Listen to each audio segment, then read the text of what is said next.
Hi, I'm Leslie Robinson, creator of the 5-Minute Facilitator. Welcome to feedback. Oh my gosh, was this ever a hard one for me to get?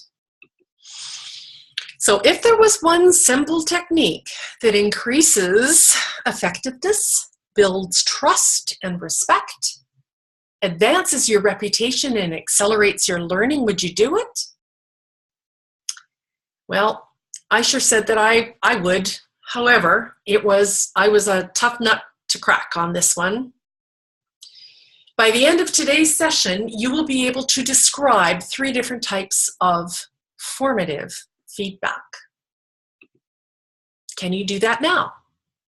Like, do you actually ask for feedback during your class now?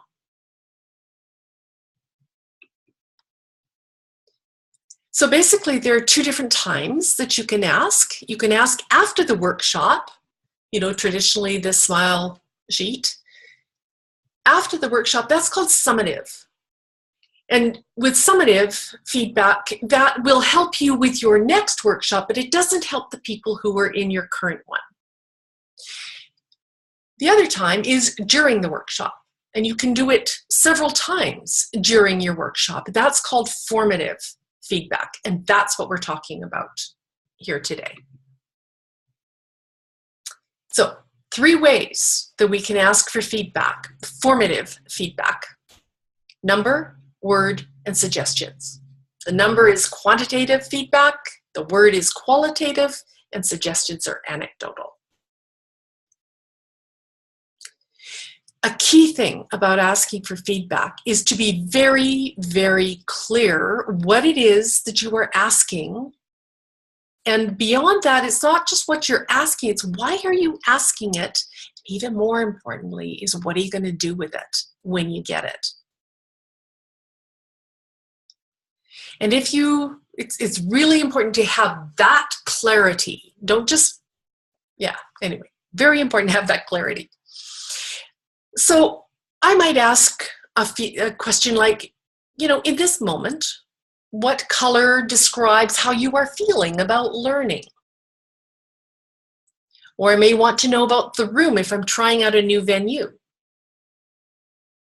I want to know what my performance is like as a facilitator. Am I actually hitting the mark or am I not? So I may ask for feedback very specifically on how effective my tools and techniques are. So a number might be like, on a scale of 1 to 10, how do you feel about the room, my teaching, your learning? On a scale of 1 to 10, how confident are you to? It's a little bit tricky because it may be about the teaching, but it may also be more of a learning evaluation. Or how happy are you to do something? The second way is a word. One word that best describes your level of engagement. I like this. So I'll just have completed an activity with them and then just, I'll just say that, what's your current level of engagement? And they may go confused, flat, excited, like, wow, this is amazing. I just want the one word.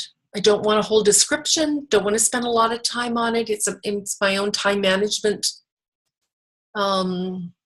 control. But then it might be one word that best describes how you value your learning. This often has two sides to it. It's how do you value your learning right now, but then it's like reflect back into a context of any other time that you've learned deeply. Now, how do you value your learning right now?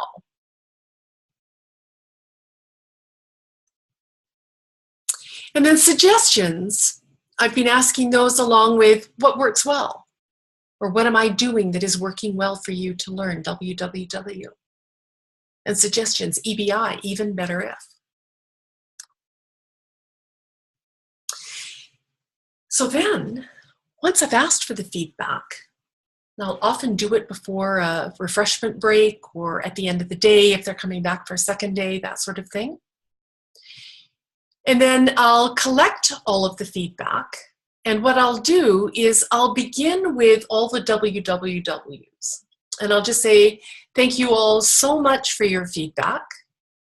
I'd like to now just report back to you my response to your feedback. And I start with the WWWs. And with each one, I read it out. And then I just say, thank you. Read the next one. Thank you. Read the next one. Thank you. Just keep it calm, keep it moving. Acknowledge. Then I flip over, because often I use recipe cards. So then I will flip over the cards, and on the other side is their EBIs. And these ones I may take a little bit more time with.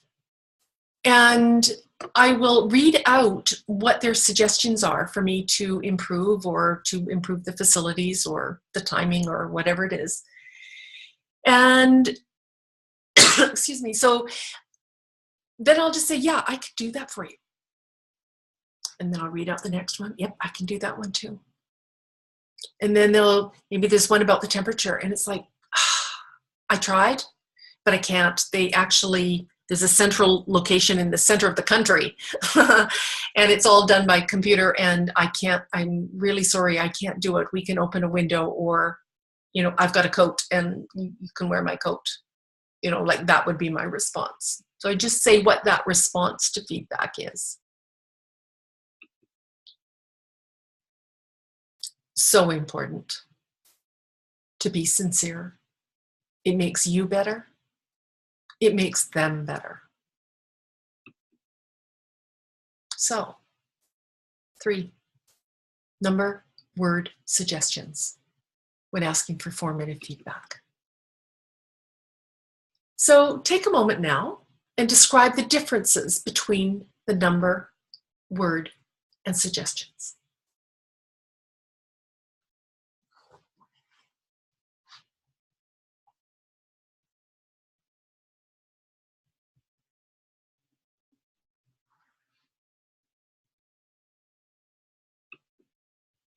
And that concludes our session on feedback. So carrying on into the small groups using your learning objective, what feedback will you ask for?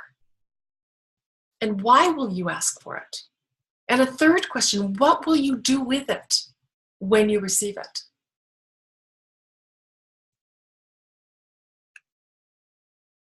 Okay, so one word now that describes how you feel about your learning about formative feedback.